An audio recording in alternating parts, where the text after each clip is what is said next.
Hello students, this video contains the short answers questions of chapter 9 Independence and Partition of India.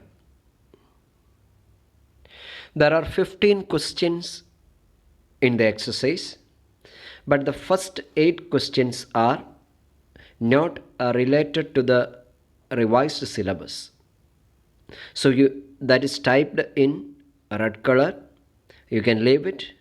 The remaining questions and answers you have to learn. The first question: state 2 important reasons that prompted the British to withdraw from India.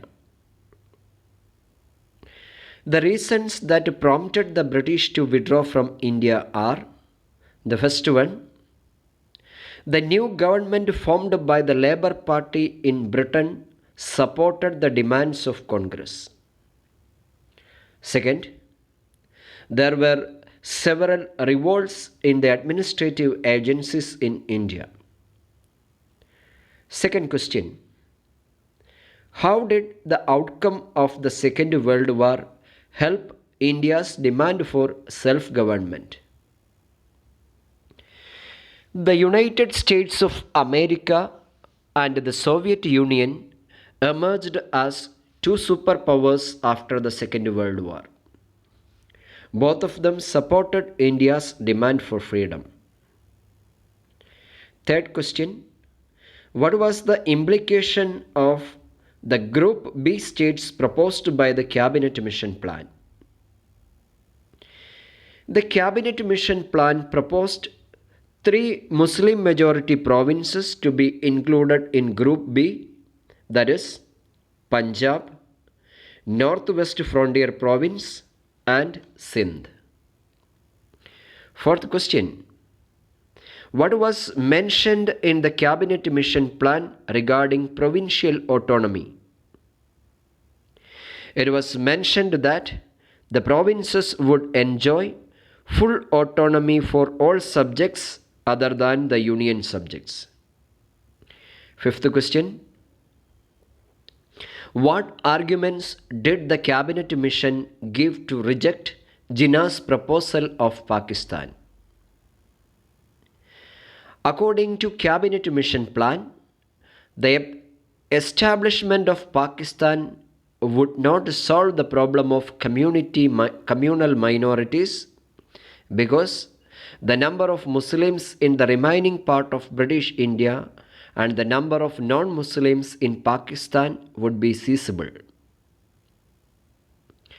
What was said in the Cabinet Mission Plan about the division of power between the federal government and the provinces?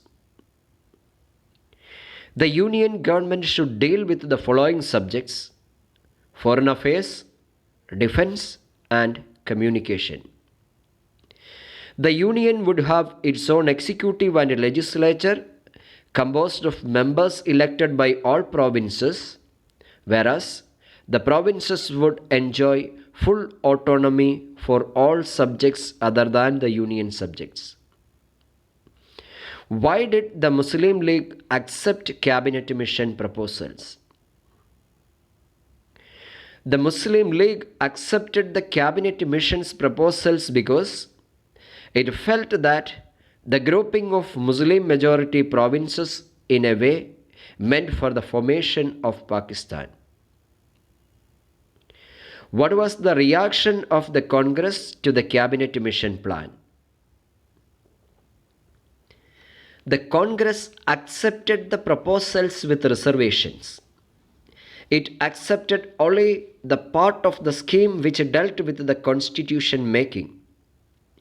It rejected the Viceroy's offer to form an interim government because of its limited status and powers. Ninth question: who was elected as the President of the Constituent Assembly in 1946? Name the last Viceroy of India. State one of his proposals with regard to the princely states. Dr. Rajendra Prasad was elected as the President of the Constituent Assembly in 1946. Lord Mountbatten was the last Viceroy of India. The proposals were: the country would be divided into two dominions, that is, India and Pakistan. The treaties signed by the British with the princely states would come to an end. 10th question: what was the most important but tragic provision of the Mountbatten Plan? The most important but tragic provision of the Mountbatten Plan was the partition of the country. 11th question: to whom was the power to be transferred according to the Mountbatten Plan?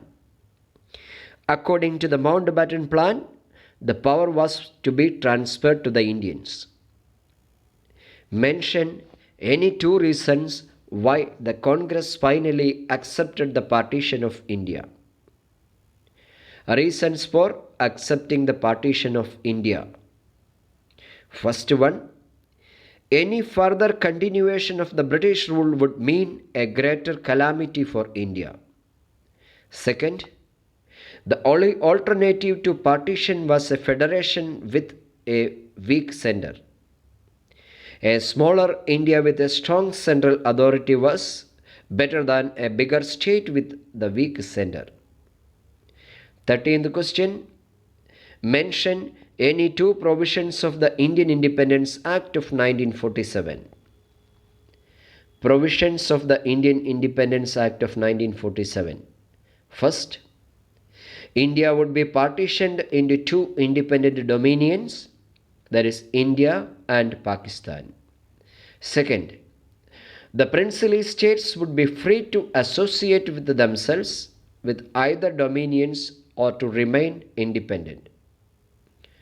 14th question: what did the Indian Independence Act of 1947 state about Bengal and Punjab, Northwest Frontier Province, and Sylhet district of Assam?